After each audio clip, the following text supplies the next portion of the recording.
Giant rancher bought an obese girl from child labor. That's the talk, burning down every saloon in the territory. Snow falling in the mining town, men laughing, coins clinking in the dirt. And a shivering girl, sold like a mule too. Pay a debt she never owed. Then boots crunch through the alley, and a shadow blots the lamplight. A man as big as the mountains lays down silver, wraps her in his coat, and takes her home. Folks think they know why. They don't, because in this land, power doesn't always come from a gun. Sometimes it comes from a promise, a vow that no lawman, no company boss, no winter storm can break. But the men who lost her aren't finished. They've got papers, bribes, and a sheriff willing to use both. And they'll drag her back in chains if they can. Before we begin, share a piece of your world in the comments, your city, your energy. It's a powerful thing, being part of something bigger than ourselves. The snow fell in thick. Heavy flakes over Leadville's main street, coating the peaked roofs and wooden sidewalks in a blanket of white. Luke Matheson pulled his team to a halt outside Jensen's General Store, the horse's breath rising in steamy clouds against the gray December sky. He secured the reins and patted the neck of his lead horse, mentally planning the quickest way to unload his wagon of hides and get back to the warmth of his ranch before the storm worsened. The icy boardwalk looked treacherous, so Luke cut down the narrow alley beside the store. The crunch of his boots in fresh snow was interrupted by rough laughter echoing off the buildings. He slowed his stride, something in those harsh sounds raising the hair on the back of his neck. Strong back on this one. A slurred voice called out, fat as a sow, but strong as a mule, who'll start the bidding. Luke rounded the corner into a small courtyard behind the saloon, his hands curled into fists at the sight before him. A mining foreman, Peterson, from the Silver Queen operation, swayed on his feet, one hand gripping the arm of a young girl. She couldn't have been more than 15, wrapped in nothing but a thin cotton shawl against the bitter cold. Her bare feet were red and raw against the snow, her round cheeks chapped from the wind. But it was the look in her eyes that made Luke's gut twist blank terror masked by the dull acceptance of someone who'd learned not to fight back. 2 bits, called one of the gathered men to scattered laughter. 4 bits for the girl, shouted another. Reckon she can haul more coal than my mule. Peterson yanked the girl forward. Her pa died, owing the company store 3 months' wages. Someone's got to work off that debt. Might as well be his fat little girl here. Luke recognized her now, Clara May Wilson. He'd seen her a few times, hauling water and scrubbing pots behind the mining camp cookhouse since her father's death. In a shaft collapse. The sight of her being auctioned off like livestock made bile rise in his throat. $50. The bid came from Tom Hayes, who ran the livery. More coins clinked as the men treated a child's freedom like a poker game. Luke stepped forward, his shadow falling across the snow. The laughter died as the gathered men recognized him. Most knew better than to cross Luke Bear Matheson when his jaw was set like that. Without a word, he reached into his pocket and pulled out a silver dollar. Peterson's bleary eyes widened at the sight of it. Sold. The foreman crowed, snatching at the coin. She's all yours, Bear. Luke ignored him, keeping his movements slow and gentle as he shrugged out of his heavy wool coat. Clara May flinched when he draped it around her shoulders, but then clutched it close, her fingers white-knuckled on the warm fabric. A few whistles and crude comments rose from the crowd. Luke turned, fixing each man with a steady look that had them shuffling their feet and finding somewhere else to be. Soon only Peterson remained, counting his silver with clumsy fingers. Luke bent slightly to meet Clara's eyes. They were a deep brown, showing more wariness than hope. "You're coming home with me," he said, quietly. She didn't move, studying his face with the careful assessment of someone who'd learned the hard way not to trust easy offers. "Why?" she whispered. "Because no child should be sold to pay a dead man's debts." Luke straightened, his voice carrying clearly through the falling snow. And because it's what's right. A small crowd had gathered at the edges of the courtyard, drawn by the commotion. Luke heard their whispers, some shocked, some approving. Some already spinning tales about Crazy Bear Matheson buying himself a slave girl. He didn't care. What mattered was the tiny spark of hope that had flickered to life in Clara May's eyes. "Can you walk?" he asked her. She nodded, then took a tentative step. Her bare feet had been in the snow too long. She stumbled, catching herself against Luke's arm. Without hesitation, he scooped her up, cradling her small form against his chest. She weighed no more than a sack of grain, far too little for a girl her age. "My wagon's out front," he told her. "We'll get you warm, then see about some proper boots." Clara May didn't respond, but she turned her face into his coat, shoulders shaking with silent tears. Luke carried her through the alley, ignoring the stares of townspeople on the street. He'd meant to deliver his hides today, but that could wait. Right now, his only concern was getting this child somewhere safe and warm. The afternoon snow continued to fall, erasing their footprints from the courtyard where a young girl's life had changed forever. Luke settled Clara May in his wagon, tucking blankets around her before climbing up to take the reins. As they pulled away from Leadville, he caught a glimpse of her reflection in the wagon's small side mirror.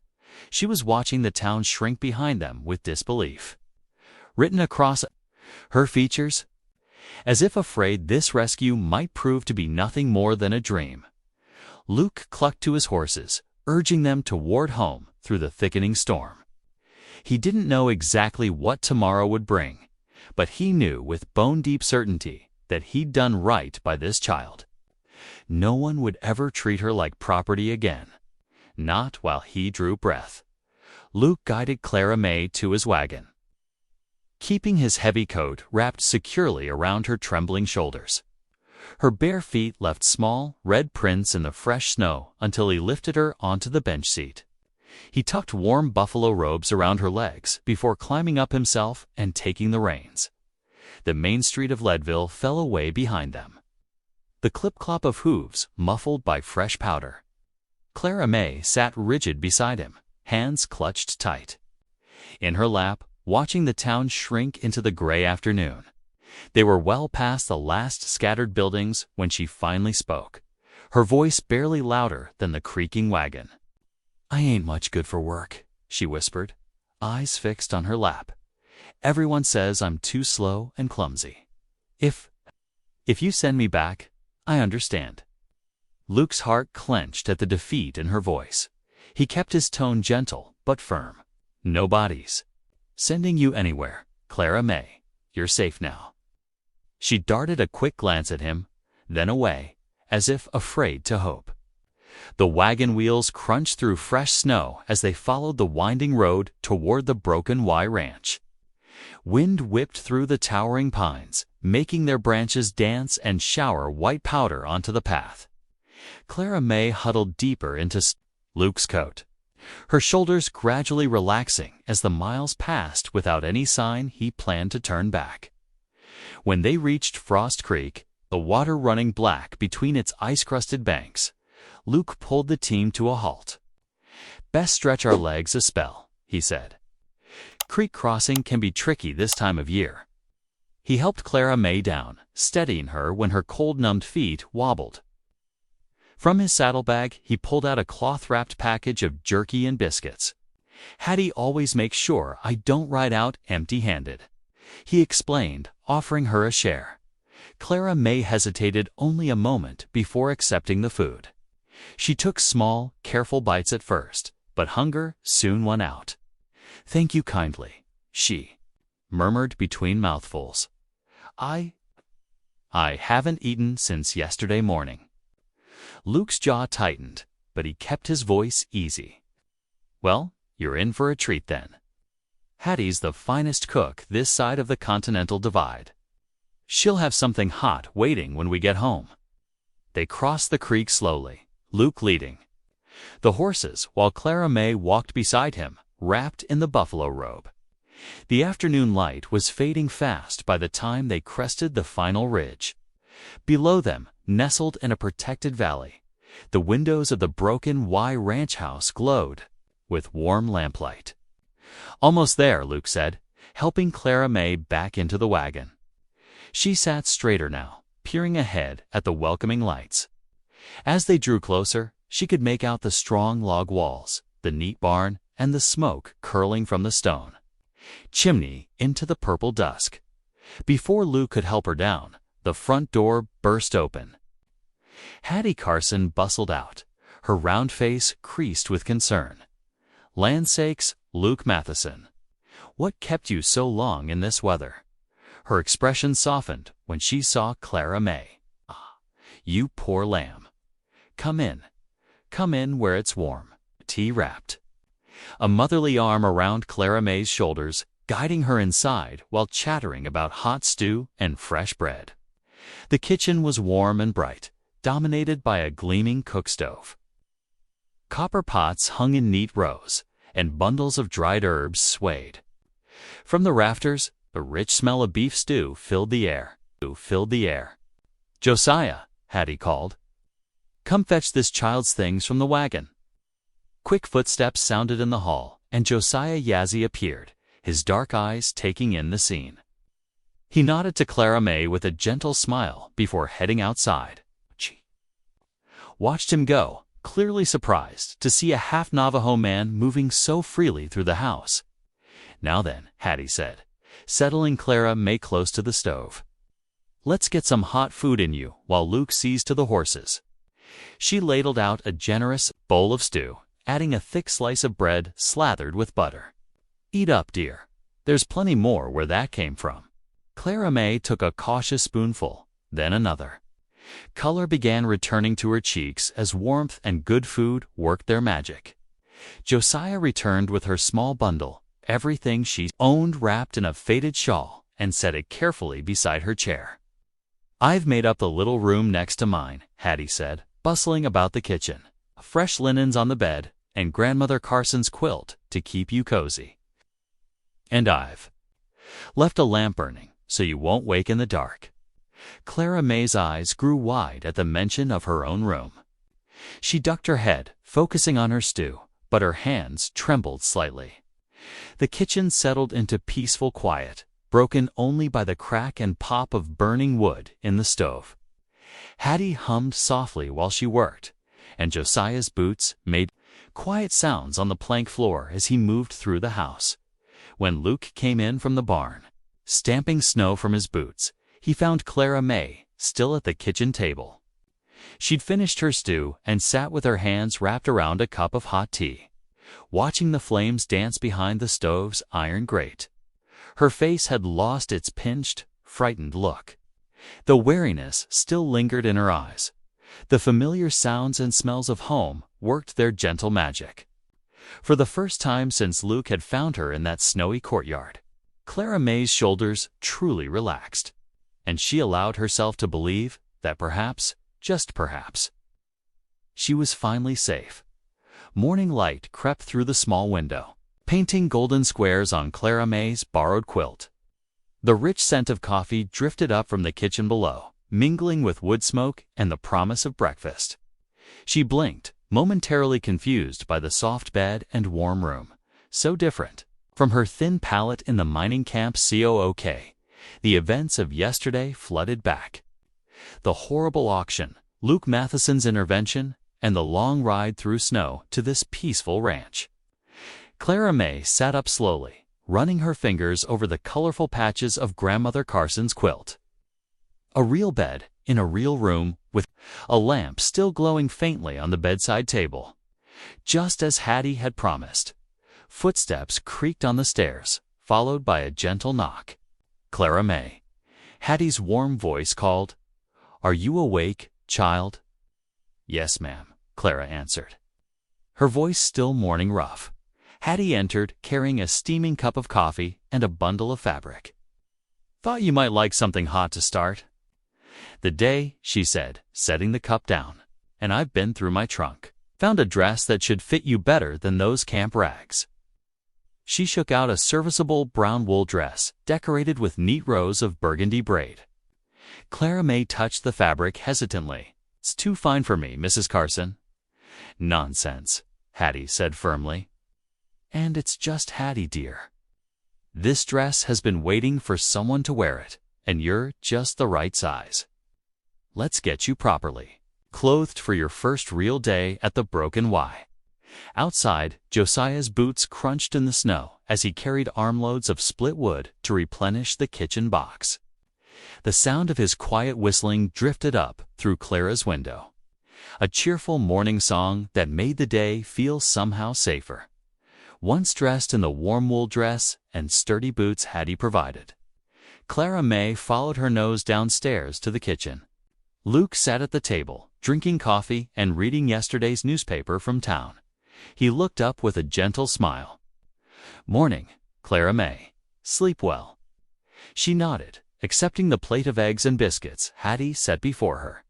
"Yes, sir. Thank you. Thought I might show you around the place after breakfast," Luke said. "It's nothing too taxing, just the barn and corrals. Maybe see the cattle in their winter pens. Would you like that?" Clara May's eyes brightened slightly. "I've never seen proper cattle up close before," she admitted. "Just the mining mules." After breakfast, Luke helped Clara May into his spare winter coat before leading her outside. The morning sun sparkled on fresh snow, and their breath made white clouds in the crisp air. Clara followed Luke's broad back as he broke a path through the drifts toward the barn. Inside, the barn was warm and dim, filled with the sweet smell of hay and the soft sounds of horses moving in their stalls. Clara May stayed close to Luke as they walked down the center aisle, but her eyes were wide with interest. "This here's my old friend Buck," Luke said, stopping at a stall where a big bay horse hung his head over the door. "Want to say hello? He's gentle as a lamb." Clara May hesitated, then reached out a tentative hand. Buck's velvet nose snuffled her palm, making her jump slightly. But when the horse only nickered softly, she relaxed enough to stroke his forehead. "He likes you," Luke said with approval. "Horses can tell good people, you know." They continued on to the corrals, where the ranch's cattle herd stood in thick winter coats, steam rising from their backs in the morning sun. Clara May watched them from a safe distance, fascinated by their size and the way they moved together like a slow-flowing river. "They're so big," she whispered. Luke chuckled. "That they are. But they're mostly gentle creatures, long as you treat them with respect." By the time they returned to the house, Clara May's cheeks were pink with cold and exercise. Hattie had coffee waiting, along with thick slices of fresh bread and jam. "Time we talked about how things run here," Hattie said as they warmed themselves by the stove. She explained the daily rhythm of meals and chores: breakfast at sunrise, dinner at noon, supper after dark, with bread, baking and washing and mending woven through the days. "Now," Luke said, watching Clara May carefully, "you're not here as a servant, Clara May. You can help where and when you feel able, but there's no pressure. What would you like to do?" Clara May twisted her hands in her lap, unused to being given choices. But the smell of baking bread filled the kitchen, and she remembered the satisfaction of working with dough in quieter moments at the mining camp. Could I maybe help with the baking?" she asked softly. Hattie beamed. "Why, of course. I was hoping you'd want to learn my secrets. We'll start with simple bread this afternoon. How's that?" The day passed in a peaceful blur of kneading dough and learning the proper way to bank the stove's fire. By supper time, Clara May had helped produce 2 golden loaves that earned praise from both Luke and Josiah as they ate their evening meal. Luke told stories about his adventures on cattle drives. His tale about a greenhorn cowboy who managed to lasso himself instead of a calf drew an unexpected giggle from Clara May, her first real laugh since arriving at the ranch after supper. While Hattie and Clara May cleared the table, Luke sat at his desk by lamplight. Clara watched curiously as he wrote a careful letter, consulting a catalog as he listed items: warm blankets, sturdy shoes, cloth for dresses, and other supplies she would need. "We'll send this out with tomorrow's post," he said, dripping wax. "To seal the envelope, get you properly outfitted for winter." Clara May ducked her head to hide sudden tears, overwhelmed by such thoughtfulness. But these weren't the frightened tears of yesterday. For the first time in years, she felt something. Unfamiliar stirring in her heart, something that felt remarkably like hope. The evening settled into quiet contentment. Hattie worked on her mending. Josiah carved a piece of wood by the fire, and Luke read from his newspaper. Clara May sat in a rocking chair, wrapped in a warm shawl, watching the lamp flames dance and listening to the comfortable sounds of her new family moving around her. Slowly, cautiously, she began to believe that she might truly belong here at the Broken Y, 2 days after Clara's first baking lesson. Hoofbeats echoed across the snow-covered yard of the Broken Y. Luke looked up from mending tack in the barn to see Jimmy Wheeler, the mail carrier, trotting through the gate on his sturdy paint horse. Steam rose from the animal's flanks in the crisp morning air. "Morning, Bear," Jimmy called out, dismounting stiffly. He pulled a stack of envelopes from his saddlebag. "Got your mail here? Weather's turning bad again. Might want to check those letters quick before the snow hits." Luke nodded his thanks, thumbing through the pile while Jimmy warmed himself by the barn's potbelly stove. Bill's a cattle buyer's response. And then his fingers stilled on heavy cream-colored paper bearing the mining company's letterhead. The letter inside was written in flowing script, each word sharp as a knife. "Dear Mr. Matheson, it has come to our attention that you have taken possession of Clara May Wilson, who remains under binding contract to the Colorado Silver Mining Company for debt settlement. This removal of contracted labor constitutes theft of company property. Legal action will commence unless the girl is returned within 7 days. 7 days. Luke's jaw tightened as he read the rest. He folded the letter carefully, tucking it into his vest pocket where Clara wouldn't see it. The girl had just started to lose that haunted look. He wouldn't burden her with this yet. Storm's coming. In fast, Jimmy warned, heading back to his horse. Better get your stock settled.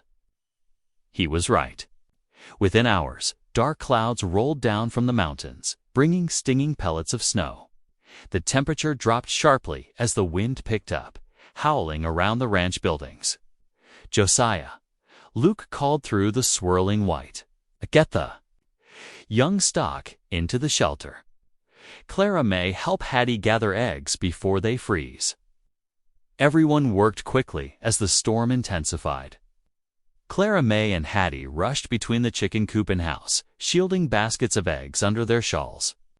Luke and Josiah fought the wind to string guide ropes between buildings, then worked to ensure all the animals had fresh hay and unfrozen water. By late afternoon, the Broken Y was battened down against the storm.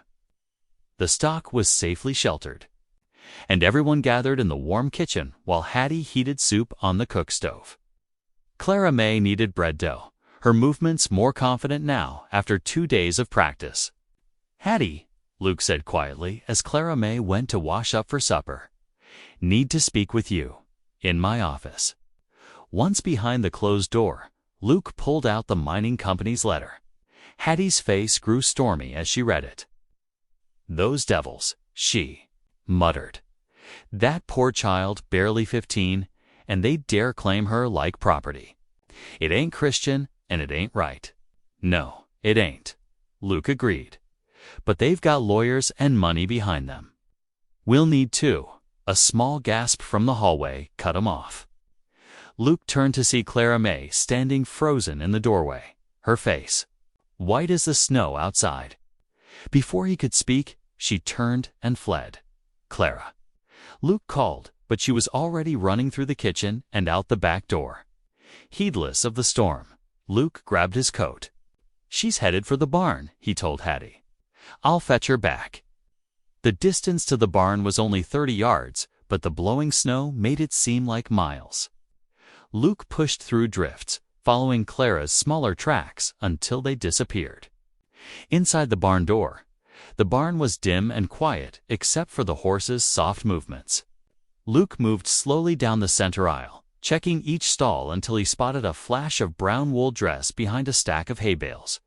Clara May had wedged herself into the corner, knees drawn up to her chest. She looked up at Luke with red-rimmed eyes, her whole body trembling. "Please," she whispered, "please don't send me back. I'll work harder, I promise." "I'll do anything, Clara May." Luke's voice was gentle but firm as he crouched down to her level. "Listen to me good now. You ain't going back there. Not ever." "But the letter," they'd said. Luke settled onto a hay bale, keeping his movements slow and calm, like he would with a spooked colt. "What they did to you was wrong. It's keeping a child in bondage over a dead man's supposed debts. But that ain't just or legal, no matter what fancy papers they wave around." Clara May's trembling eased slightly, but fear still shadowed her eyes. "They have lawyers," she whispered. "Important men in town listen to them." "Well then," Luke said, "reckon we'll need our own lawyer. I've got some savings set by and a friend down in Denver who knows the law. But here's what you need to understand. Clara May, I made you a promise when I brought you here, and I mean to keep it." He looked straight into her eyes. "I swear before God and all his angels, you will not be taken from this ranch against your will. You're under my protection now, and that's how it's going to stay." Clara May searched his face, looking for any hint of uncertainty. Finding none, she took a shaky breath. "You truly mean that?" "I truly do. Now come on back to the house before Hattie worries herself sick. She's got soup waiting, and your bread dough's likely to overrise."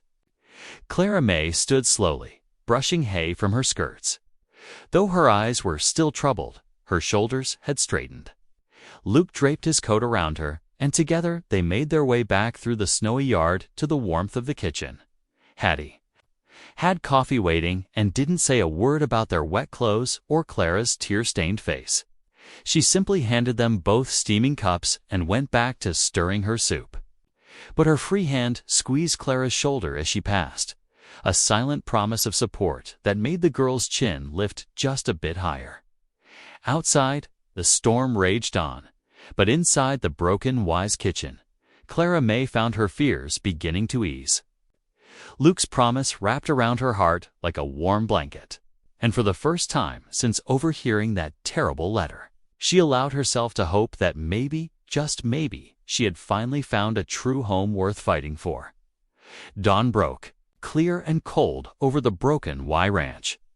Fresh snow blanketed everything in pristine white, the morning sun turning each crystal into a tiny diamond. Luke stood at the barn door, watching his breath cloud in the frigid air as Josiah saddled their horses. "Reckon we'd better take the valley trail," Josiah said, cinching up his baize girth strap. High Pacelle B drifted over something fierce. After yesterday's storm, Luke nodded, checking his saddlebags one last time. He'd tucked away paper and pencil for taking notes, along with jerky and biscuits for the long ride. The morning light caught the silver dollar in his pocket, the same one he'd used to buy Clara's freedom. He meant to show it to the superintendent. Remind him of the transaction. Hattie appeared at the kitchen door, waving them over. "Get some hot coffee in you before you go," she called. Clara May's just finishing up breakfast. Inside, Clara May stood at the stove, carefully turning flapjacks. Her hands trembled slightly as she set plates on the table, but her voice was steady. "Made extra, so you'll have something warm in your bellies for the ride. Much obliged," Luke said gently. He noticed she'd already eaten her empty plate sat by the sink. The girl had learned early to take care of her own needs first, never certain when the next meal might come. It would take time to teach her she could trust. In regular meals now, after breakfast, Luke pulled on his heavy coat while Josiah checked their rifles one last time. Clara May hung back in the doorway, worrying the edge of her apron between her fingers. "Now don't you fret," Hattie said briskly, putting an arm around the girl's shoulders. These two know their business. Come help me mend some shirts. Keep those hands busy while we wait. The ride into Leadville took nearly 6 hours through the deep snow. The horses picked their way carefully along the valley trail, steam rising from their flanks despite the cold. Luke and Josiah rode mostly in silence, saving their breath in the thin mountain air. As they approached town, Josiah spoke up. "Mining companies got their fingers in most every pocket hereabouts," he said quietly. "Seen it before. They pay off judges, sheriffs, anybody who might cause them trouble." Luke's jaw tightened. Figured as much. Still need to hear what they take. Say for themselves, though. The mining company's office sat in a tall brick building on Harrison Avenue, its windows gleaming with expensive plate glass. Luke and Josiah tied their horses at the hitching rail, stamping snow from their boots before climbing the wooden steps. Inside, a clerk looked up from his ledger, his expression cooling as he took in their snow-covered appearance. "Can I help?" "You gentlemen need to see the superintendent," Luke said. "About Clara May Wilson." The clerk's lips thinned. "Do you have an appointment?" "He'll want to see us," Luke replied steadily. He dropped the silver dollar onto the polished desk with a sharp ping. "Tell him Luke Matheson's here about the girl he sold in the alley." 5 minutes later, they were shown into a warmly furnished office.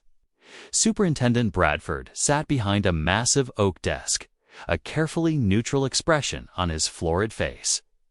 "Ah, yes, Mr. Matheson," he said smoothly. "I believe we sent you a letter regarding our ...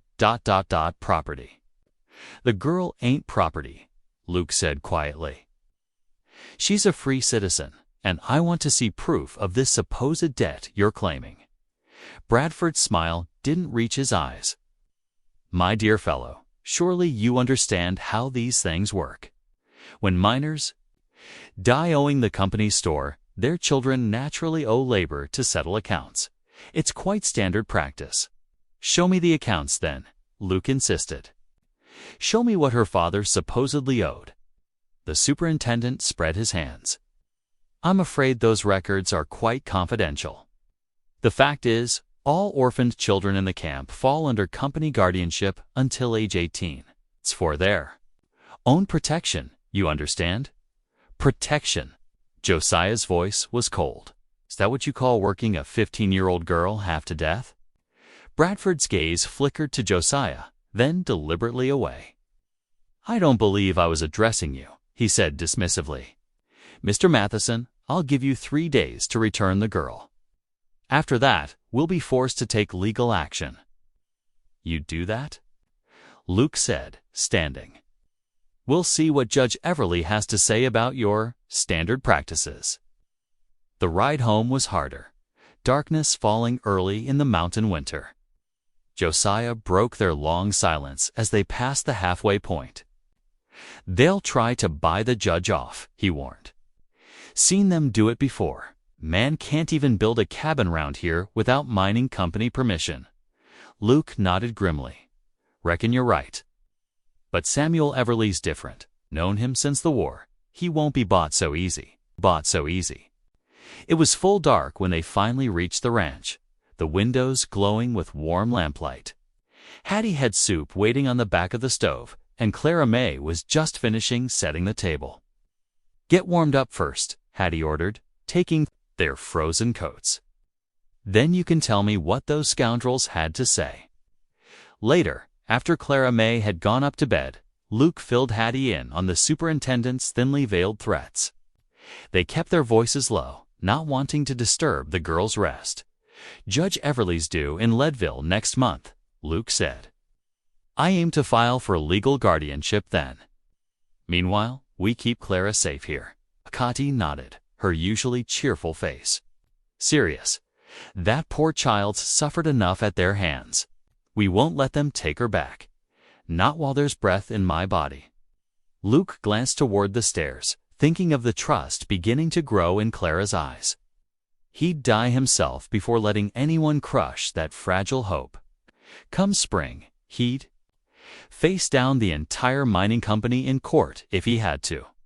But for now, his job was to keep her safe through the mountain winter, giving her time to heal and learn what it meant to have a real home. The winter sun climbed higher over the broken Y Ranch as Clara May settled into the gentle rhythm of ranch life. Each morning brought new comfort in familiar routines, the crackle of kindling as she helped Hattie light the kitchen stove, the rich scent of coffee brewing, and the soft murmur of men's voices as Luke and Josiah discussed the day's work. Over breakfast, in the warm kitchen, Hattie showed Clara how to mix biscuit dough with a light touch. "Not too much handling now," she advised, demonstrating with flour-dusted hands. "That's the secret to making them tender." Clara nodded, concentrating as she worked the dough. Her first attempts had been heavy as rocks, but Hattie's patient teaching helped her improve. This morning's batch rose golden and light in the oven, filling the kitchen with their buttery aroma. "Well now, these are proper biscuits," Hattie declared, breaking one open. Steam rose from the fluffy middle as she spread it with honey. "You've got the touch for it, girl." The praise brought warmth to Clara's cheeks. She'd learned early in the mining camp to stay quiet, to make herself small despite her size. But here at the ranch, her efforts were noticed and valued. After the morning's baking, Clara took the broom to sweep snow from the wide wooden porch. The repetitive motion was soothing, and she paused often to watch the winter birds darting between the snow-laden pines. Sometimes a lone coyote would trot across the distant pasture, its coat silver gray against the white landscape in the evenings. Josiah would often share stories from his Navajo heritage, his quiet voice painting pictures of desert canyons and sacred mountains. Clara found herself leaning forward, caught up in tales of coyotes' tricks and the first woman's wisdom. These stories were different from the bitter tales she'd heard in the mining camp about savages and raids. Josiah's words spoke of balance, respect for the land, and the deep bonds of family, chosen and born. One crisp afternoon, as Clara finished helping Hattie with the lunch dishes, Josiah appeared at the kitchen door. "Fine day for writing lessons," he announced with a smile. Got old Penny saddled up and waiting. Clara's stomach tightened with anxiety. I don't know," she stammered. "I'm probably too heavy for the poor horse." Josiah shook his head firmly. "Penny's carried men twice your size through mountain passes. She's steady as they come, perfect for learning." He held out a pair of worn leather gloves. "Come on, I'll show you." With Hattie's encouraging nod, Clara followed him to the corral. Penny was a stout paint pony, dappled brown and white, with gentle eyes and a thick winter coat. Josiah showed Clara how to approach from the front, letting the horse get used to her presence. "That's it," he said, as Clara tentatively stroked Penny's nose. "She likes you already. Now put your foot in the stirrup. I'll help you up." Clara bit her lip, still hesitant. "What if I hurt her?" "Horses are stronger than you think," Josiah assured her. "And Penny here, she's got wisdom in her bones. She'll take good care of you." With Josiah's help, Clara managed to swing into the saddle. Her heart pounded as she found herself higher off the ground than she'd ever been. But Penny stood perfectly still, ears flicking back to listen for commands. "Hold the reins like this," Josiah demonstrated. "Not too tight, just enough to feel her mouth. Let her know you're up there." Slowly, they walked the corral's perimeter. Josiah showed her how to use her legs and seat to guide the horse, how to stop and start with gentle pressure. As Clara's confidence grew, so did her smile. By the end of the lesson, she was posting at a walk, moving with Penny's rhythm. A laugh of pure joy escaped her as they completed a full circuit, a sound she hadn't known she could still make. From the barn door, she caught sight of Luke watching, approval clear on his weathered face. That evening at supper, Luke spoke up between bites of stew. "Saw you riding today," he said to Clara. "You've got a natural seat, just like my Sarah did." Clara knew he meant his late wife, though he rarely spoke of her. The comparison made her chest tight with emotion. "Josiah's a good teacher," she said softly. "That he is," Luke agreed. "Reckon by spring you'll be helping with the cattle drive." Before Clara could respond, a sharp knock at the door cut through the warm kitchen air. Luke rose to answer it, returning with a telegram in his hand. His expression had turned grave as he read the yellow paper. "Judge Everly's coming through earlier than expected," he announced. "Only be in Leadville for 2 days next week." He looked out the window at the heavy clouds building over the mountains. "Weather's turning bad, but we'll need to ride out first thing tomorrow to catch him." Hattie frowned at the darkness gathering. "Outside, storm's brewing for certain. You'll need to pack extra supplies, just in case." Clara felt her earlier happiness drain away, replaced by familiar fear. Everything depended on the judge understanding, on him believing she deserved to. Stay at the Broken Y. She pushed her plate away, appetite gone. "Now don't you fret," Hattie said, reaching across to pat Clara's hand. "Judge Everly's a fair man. And Luke here, he'll make sure everything's proper and legal." Luke nodded, his quiet strength reassuring. "We'll leave at first light," he said. "Best get some rest. It'll be a long ride tomorrow." As Clara helped clear the table, she caught sight of her reflection in the darkened window. The frightened mining camp girl was still there in her eyes, but something else had joined her, a glimmer of hope as steady as Penny's gentle gaze. Whatever came next, she wasn't facing it alone anymore. The darkness before dawn wrapped the Broken Y Ranch in silence, broken only by the soft crunch of boots on snow. Clara stood at the kitchen window, watching Luke and Josiah prepare their horses by lantern light. Heavy clouds hung low over the mountains, promising more snow. "They know these trails better than anyone," Hattie said, pressing a cup of hot coffee into Clara's hands. "Even in weather like this." Clara nodded, but her throat felt too tight to speak. She watched until the bobbing lantern disappeared into the pre-dawn shadows, taking with it her hopes for a real home. Through the long morning, Clara tried to keep busy. She helped Hattie with the washing, worked on her mending, and kneaded dough until her arms ached. But her eyes kept straying to the window, where fat snowflakes now fell steadily. "Weather setting in," Hattie observed, stirring a pot of bean soup for lunch. "Might as well tell you about the first winter I spent here, when Luke's Sarah was still alive." Clara settled at the kitchen table, grateful for the distraction. As Hattie's stories filled the quiet kitchen, the hours crept by like molasses in January. Meanwhile, in Leadville, Luke and Josiah pushed through the deepening snow. The town looked different in daylight than it had the night Luke found Clara, less menacing, but no less cold. They tied their horses outside the courthouse, their breath-forming clouds in the frigid air. Judge Everly's hearing cases in his chambers today, the clerk informed them, brushing snow from his ledger. "Wait your turn with the others." Luke settled onto a hard wooden bench, the mining company's letter heavy in his coat pocket. Beside him, Josiah sat straight-backed and alert, his presence a quiet support. They waded through to property disputes and a cattle brand argument before the clerk called Luke's name. Judge Samuel Everly looked up from his desk as they entered, his stern face weathered as old leather. "Luke Matheson. Been a while since you've darkened my door?" "Yes, sir, Judge." Luke removed his hat, revealing snow-dampened hair. "Got a matter needs your attention, if you've time." The judge gestured to the chairs before his desk. "Proceed." Luke drew out the mining company's letter and explained finding Clara in the alley, the mock auction, and her father's supposed debt. His voice grew tight as he described the conditions she'd endured in the mining camp. "Girl's 15, Your Honor. Been working in that cookhouse since she was 12, after her PA died in a shaft collapse.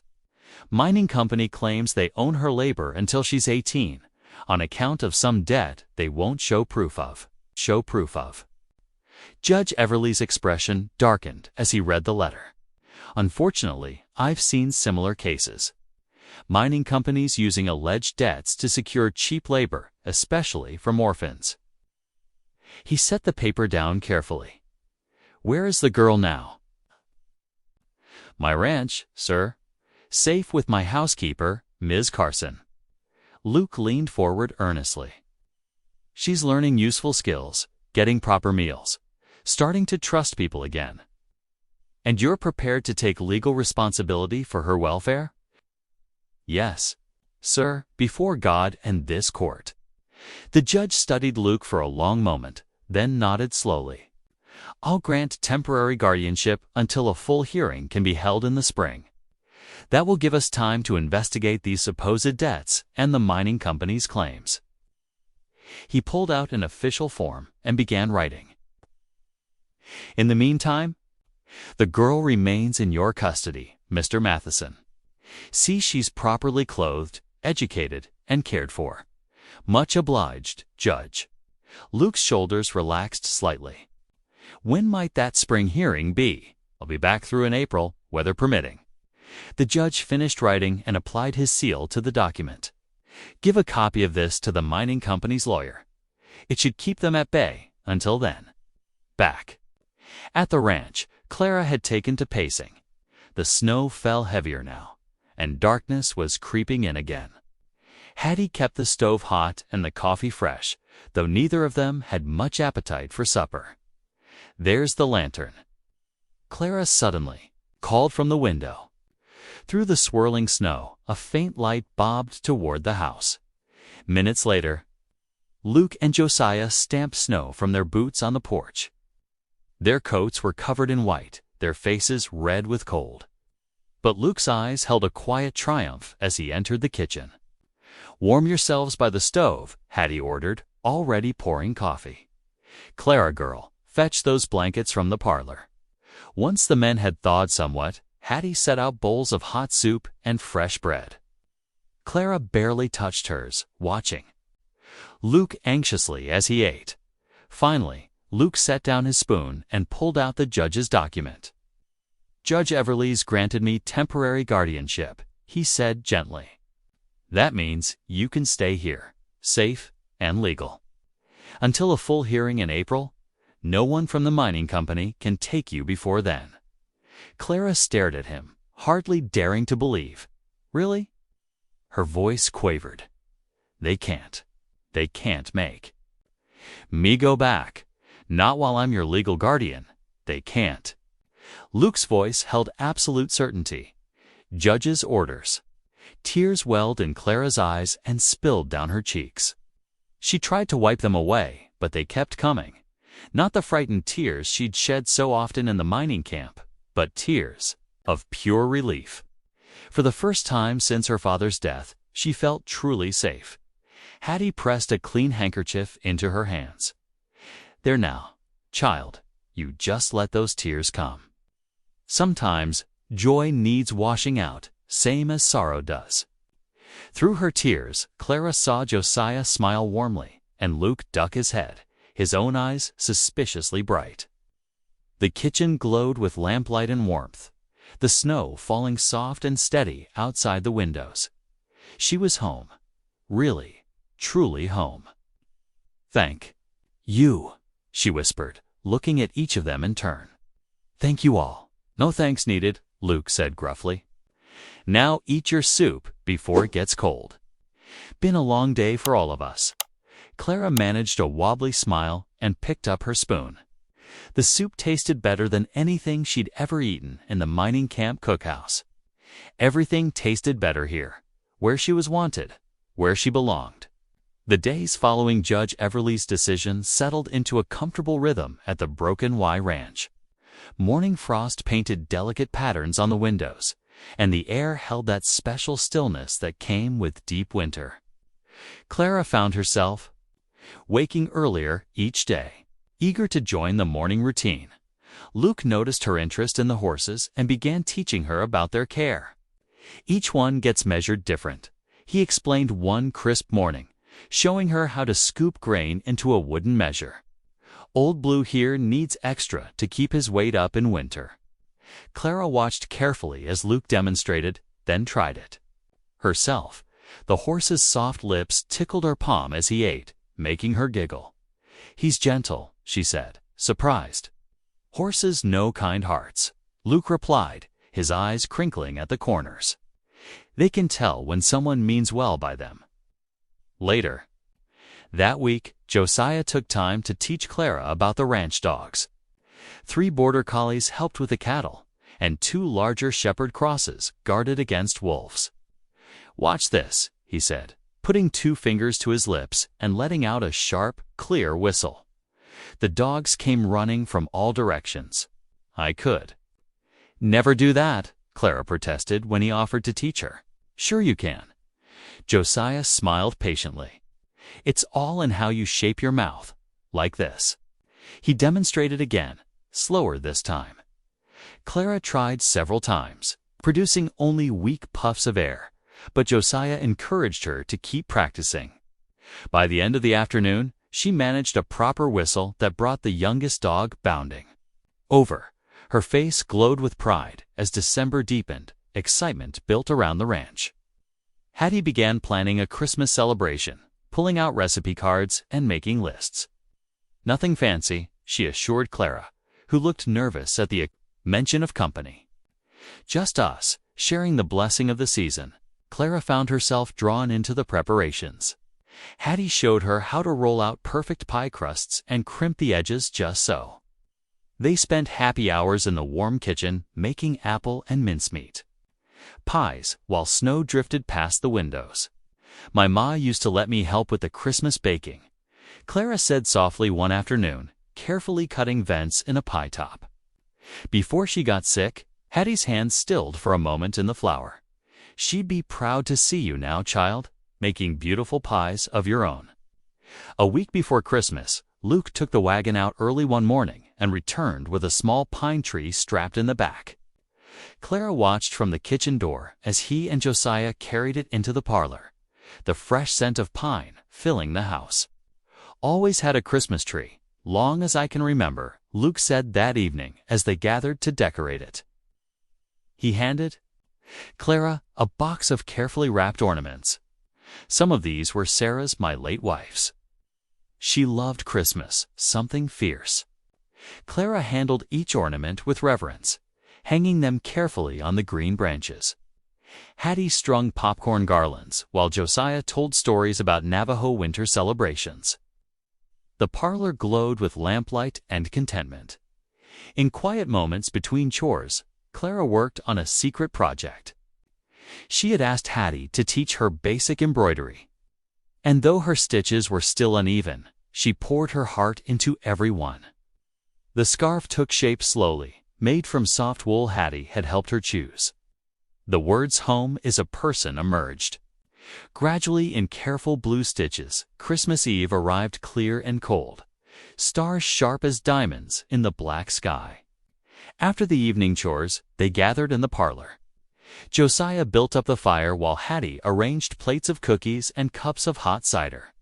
Luke brought out his old Bible, its leather cover worn smooth by years of handling. They sang hymns together, their voices blending in the lamplight.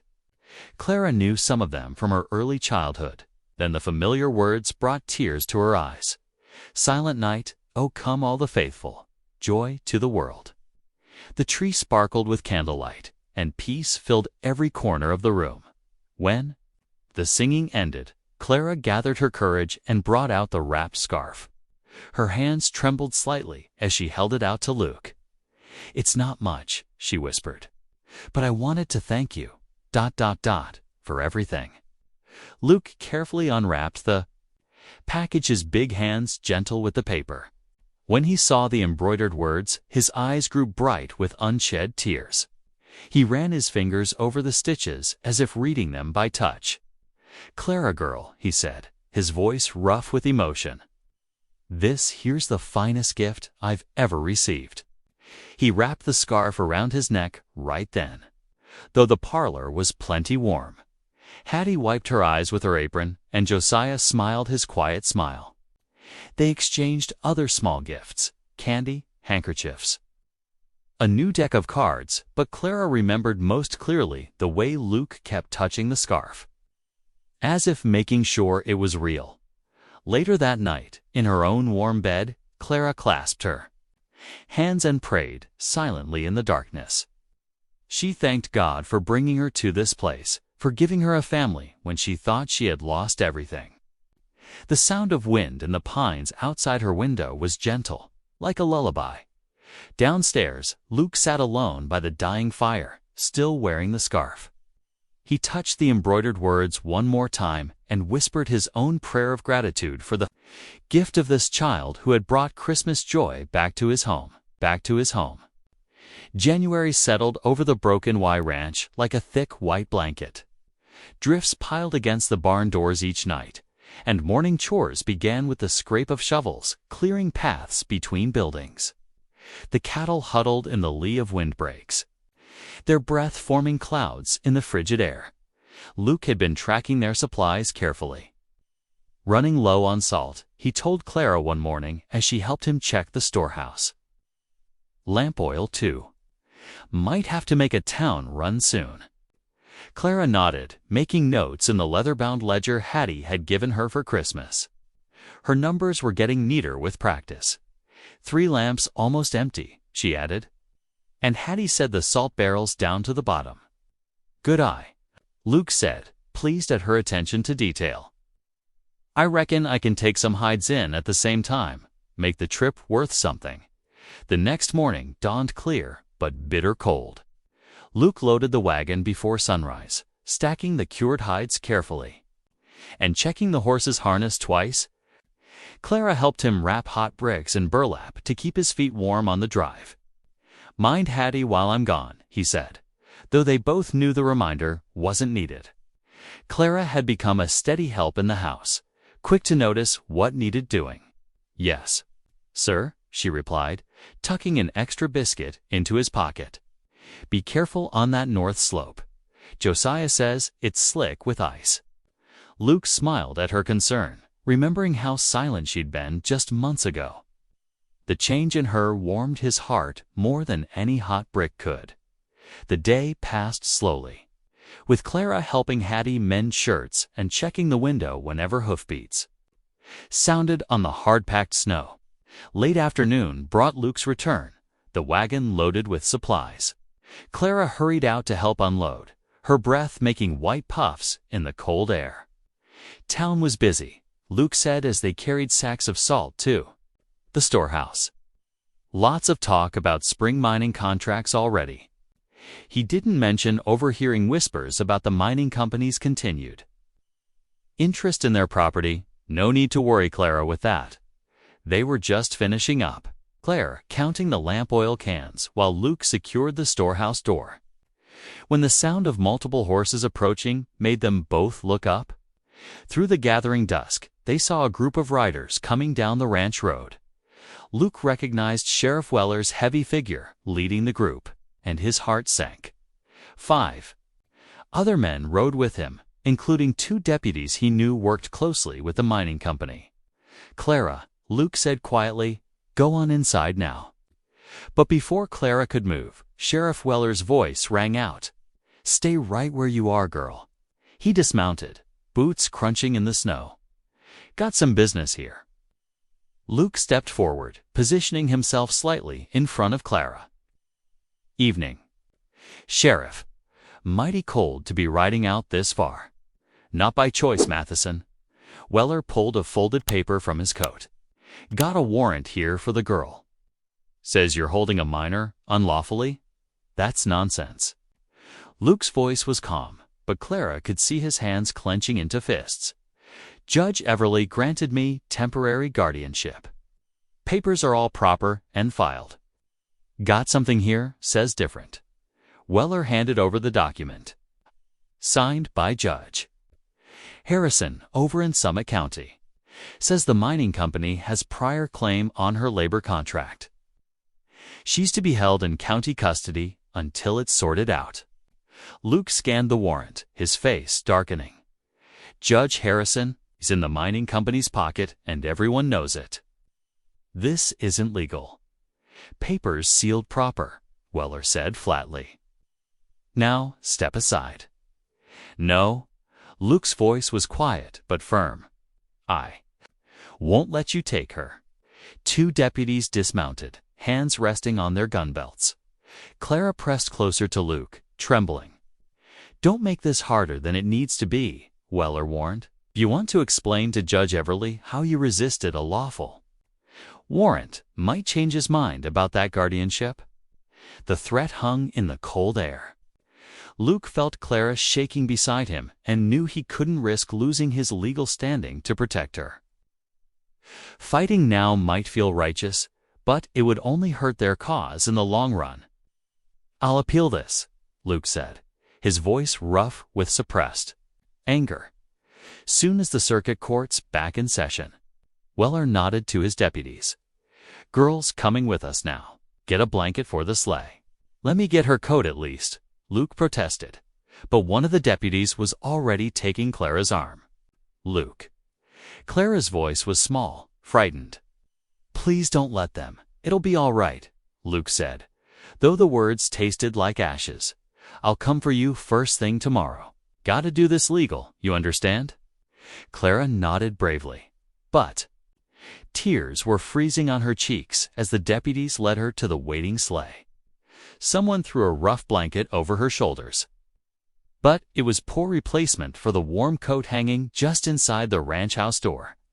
Luke stood in the yard, every muscle rigid with the effort of not fighting back as they loaded Clara into the sleigh. The mining company men smirked from their saddles, clearly enjoying his helplessness. We'll process her papers in the morning, Weller said, mounting up. You can state your case to Judge Harrison then, if you've a mind to. The sleigh pulled out, followed by the mounted men. Clara's pale face looked back at Luke until they rounded the bend, disappearing into the snowy dusk. The sound of sleigh bells faded, leaving only the bitter wind and the weight of failure in Luke's chest. He stood there long after they'd gone, fists clenched at his sides, pride and rage warring with the need to think clearly. Finally, the cold began to penetrate his grief. He turned toward the house where lamplight spilled from windows that had so recently meant safety and home. Hattie stood in the doorway, her face drawn with worry. Behind her, Josiah was already pulling on his coat. I'll saddle the horses, Josiah said quietly. We'll need to leave early to reach town by dawn. Luke nodded, his jaw set. They'd fight this proper, through the courts. No. But by God and his witness, he would not let that child spend one more night than necessary in a jail cell. Clara was family now, and the broken Y took care of its own. The wind picked up, driving snow across the yard where Clara's footprints were already beginning to fill. Inside, the kitchen still smelled of the bread she'd helped bake that morning. And her ledger lay open on the table. The careful numbers a testament to her growing confidence in this place she'd begun to call home. Dawn broke gray and cold over Leadville as Luke guided his horse down the icy street toward the jail. His breath frosted in the air, matching the steam rising from his mount's flanks. They'd pushed hard through the morning darkness, leaving the ranch well before first light. The jail squatted at the edge of town, a square brick building with barred windows. Luke tied his horse at the post, noting the fresh snow unmarked by visitors' tracks. Inside, the desk sergeant barely looked up from his coffee. Here to see Clara May, Luke said, keeping his voice steady despite the anger churning in his gut. She was brought in yesterday evening. Can't help you, the sergeant drawled. Sheriff's orders. No visitors for company holdings. Company holdings. Luke's hands tightened on his hat brim. She's a child, not property. I have temporary guardianship papers. Take it up with Sheriff Weller when he gets in. The sergeant turned a page in his ledger, dismissing Luke with the gesture. When will that be? Noon? Maybe? If he's not busy. With mining company business, Luke stood his ground. I'll wait. Suit yourself. Yes. The sergeant pointed to a hard wooden bench against the wall.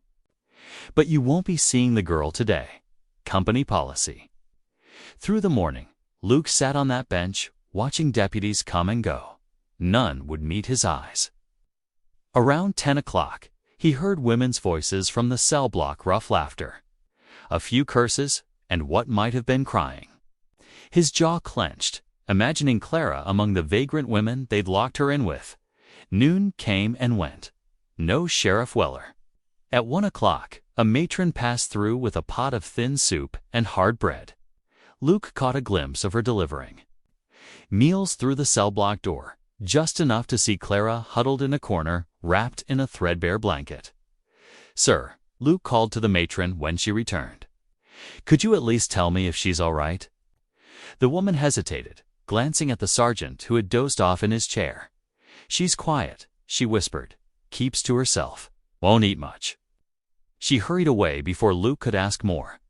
By mid-afternoon, Luke's patience was worn thin as spring. Ice, the sergeant had made it clear Weller wouldn't show today. Standing, he pulled his coat tight against the cold and stepped out into the gathering dusk. Pastor McCaffrey's small church glowed with lamplight as Luke approached. He'd sent Josiah there earlier with a message, knowing they'd need more than just ranch hands to fight this battle. The pastor opened the door before Luke could knock. "Come in, brother," McCaffrey said softly. "Josiah and Hattie are already here." They gathered in the pastor's study, a cramped room lined with books. Hattie had brought coffee and fresh bread, but Luke couldn't eat. He paced as he told them about his day at the J. "Treating her like she's property," he growled. "Using that Botand paid for Judge to override Everly's guardianship order." "It's not just Clara," Josiah said, his dark eyes troubled. "There are other children in those camps, working the sorting tables, hauling water, cooking for the crews. Company claims they're legal, paying off family debts. Hattie set her coffee cup down hard. "Ain't nothing legal about working children to the bone. My Henry worked the mines back east, saw too many young ones broken by that life." Pastor McCaffrey nodded slowly. "The mining company's influence runs deep here. They own half the town council, most of the merchants. People are afraid to speak against them." "But there must be witnesses," Luke said. "Folk who've seen how they treat these children. Someone willing to testify about Clara's situation, at least." "The cook who worked with her," Josiah suggested. "And that old prospector, Jenkins. He bunked near her father before the collapse. Might know about this supposed debt. We'll need more than just their word," the pastor cautioned. "Company lawyers. We'll try to discredit any miners or camp workers." "What about the doctor?" Hattie asked. "The one who treated her father after the accident. Surely he'd have records." Luke stopped pacing. "Dr. Wells, yes. And the camp clerk who handles the labor contracts. If we could get him to admit they're falsifying documents, I can reach out to some of the native families who trade with the camps," Josiah offered. "They see much, even if the company men ignore them. Many have witnessed the children's treatment." Pastor McCaffrey moved to his desk, pulling out paper and ink. "We'll need to document everything. Dates, names, specific incidents. Build a case too solid for even Judge Harrison to ignore." Luke sat down heavily, running a hand over his face. "Meanwhile, Clara sits in that jail cell, cold, afraid, ...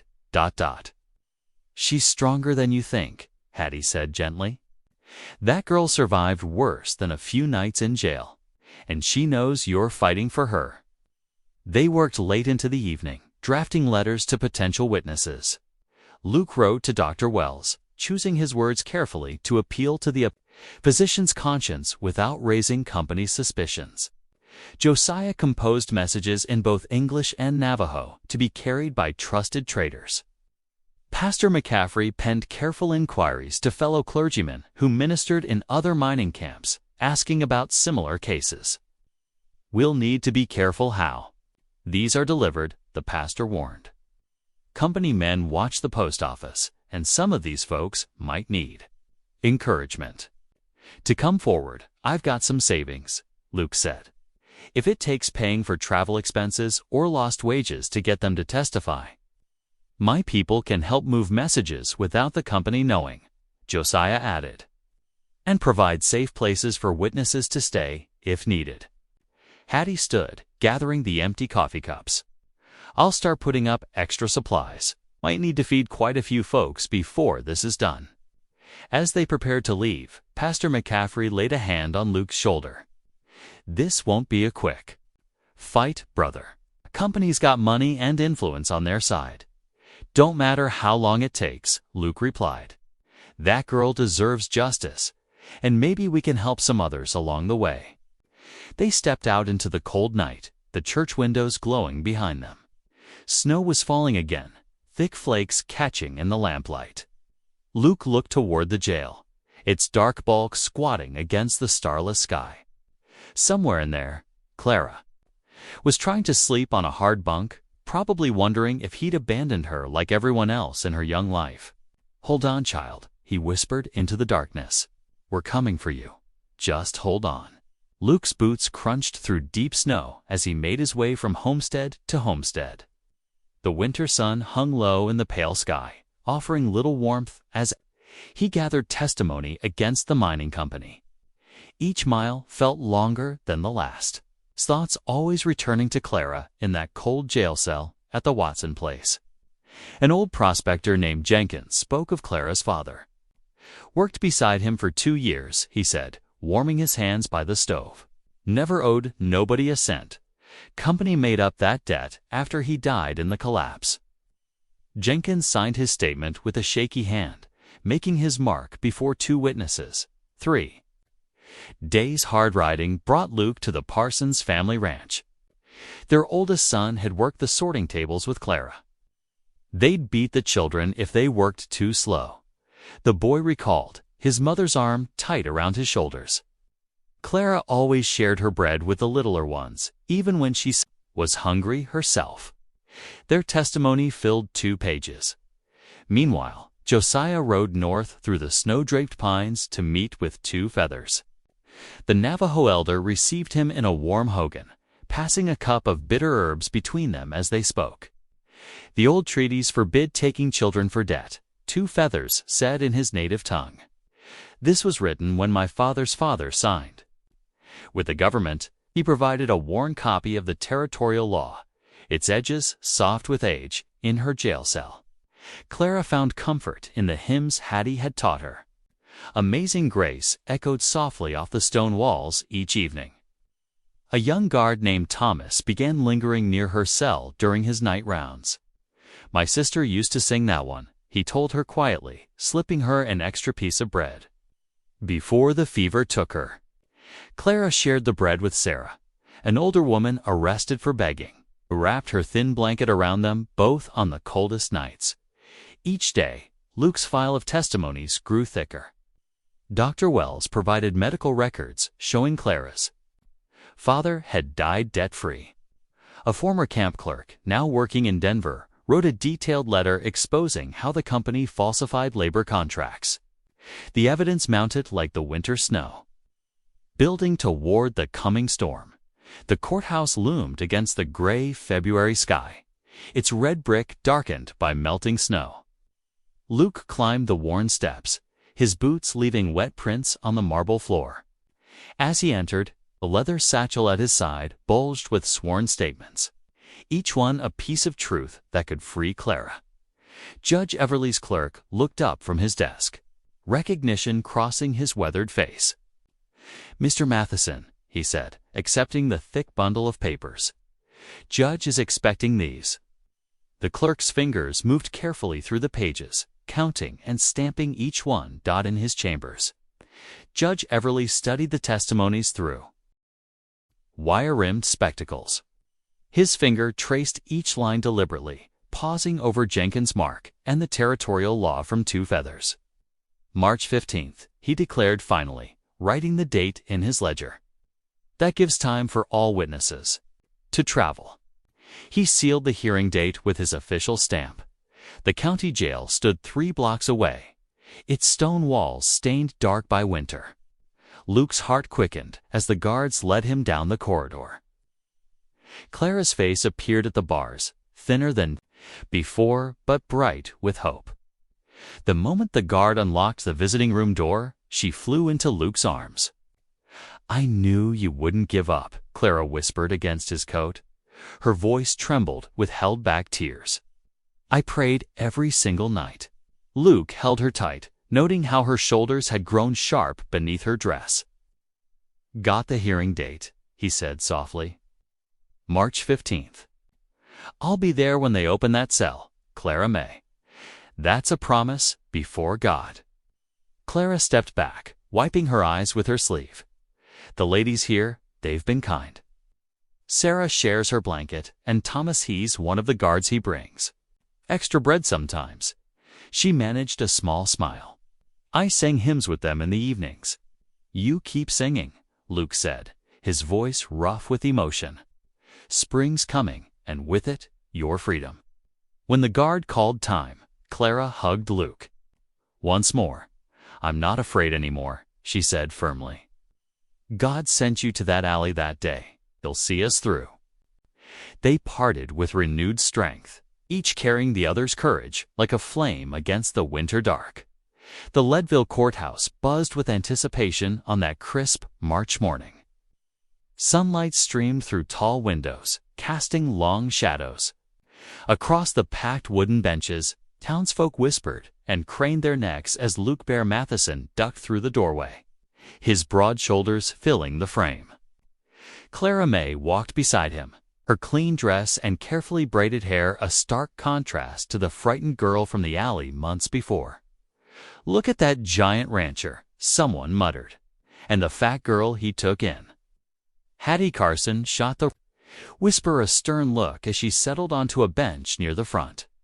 Josiah Yazzie sat quietly beside her, his dark eyes watchful. Two Feathers, the respected Navajo elder, waited near the witness stand, his silver hair gleaming while former miner. Jim Collins nervously twisted his cap in work-worn hands. The mining company's lawyer, Maxwell Porter, rose first. His silk vest stretched across his well-fed belly as he addressed Judge Everly. "Your Honor, this is a simple matter of contract law.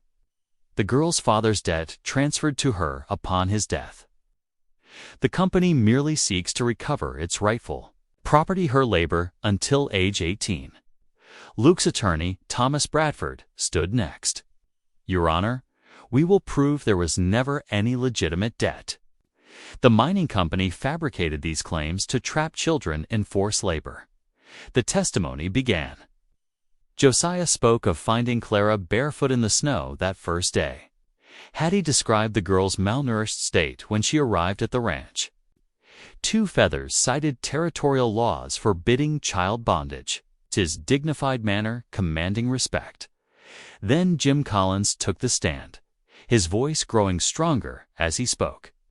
"I worked that same mine. They did this to dozens of families.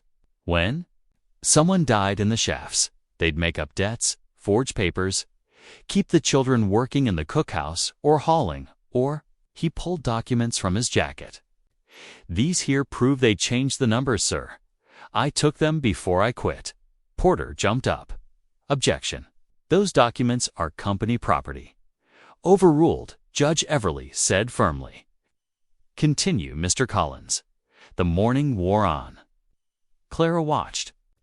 From her seat beside Luke, her hands clasped tightly in her lap.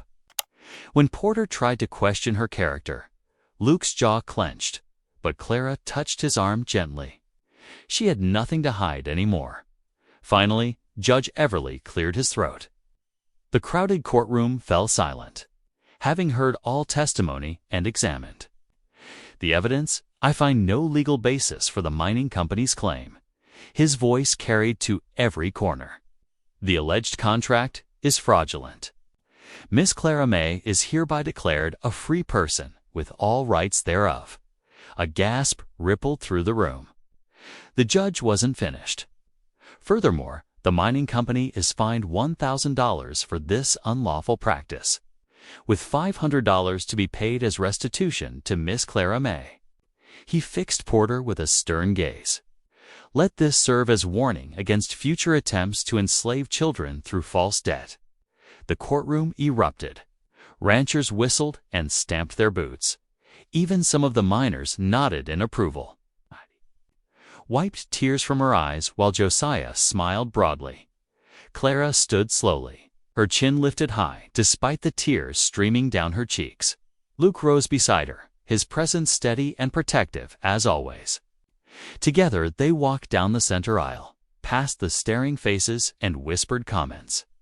But this time, Clara didn't shrink from the attention. She was free, and the truth had been told. Outside on the courthouse steps, spring sunshine warmed their faces. The mountains stood crisp and clear against the blue sky, promising new beginnings. Clara May was going home not as a rescued waif for a charity case, but as a free person who had faced injustice and won.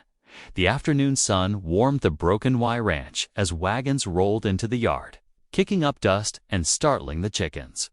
Neighbors from miles around brought covered dishes and instruments, their faces bright with celebration. The news of the court victory had spread fast across Colorado's high country. Drawing folks who wanted to witness this day of joy, Clara May stood on the porch, her eyes wide at the gathering crowd. She wore a new calico dress Hattie had sewn, its blue pattern matching the spring sky. Luke placed his large hand gently on her shoulder, steadying her as she watched more people arrive. "Reckon half the county's here," he said softly. Mrs. Peterson, from the next ranch over, hurried up with a steaming apple pie. "Clara, honey, this one's just for you." She pressed the warm tin into Clara's hands, the familiar scent of cinnamon bringing tears to the girl's eyes. The yard filled with the sounds of friendly chatter and tuning instruments. Someone had brought a fiddle, another a guitar, and old Tom Wheeler even lugged his battered piano onto the porch using his mules and a makeshift ramp. The music started slow and sweet, then picked up tempo as the afternoon wore on. Pastor McCaffrey arrived in his Sunday best, carrying his worn leather satchel. The crowd hushed as he stepped onto the porch, pulling out official papers and his good fountain pen. Luke and Clara moved to stand before him, their backs straight and faces solemn despite their joy. Friends and neighbors, the pastor's voice carried across the yard, "We're gathered to witness something powerful today. The Lord commands us to care for orphans, and Luke Matheson has done more than care. He's fought for justice and won." He opened the adoption papers, laying them on a small table. "Today, we make official what love has already decided." Luke's hand trembled slightly as he signed his name. Clara May watched, her heart pounding as he wrote in his careful script. "Luke Bear Matheson, Father."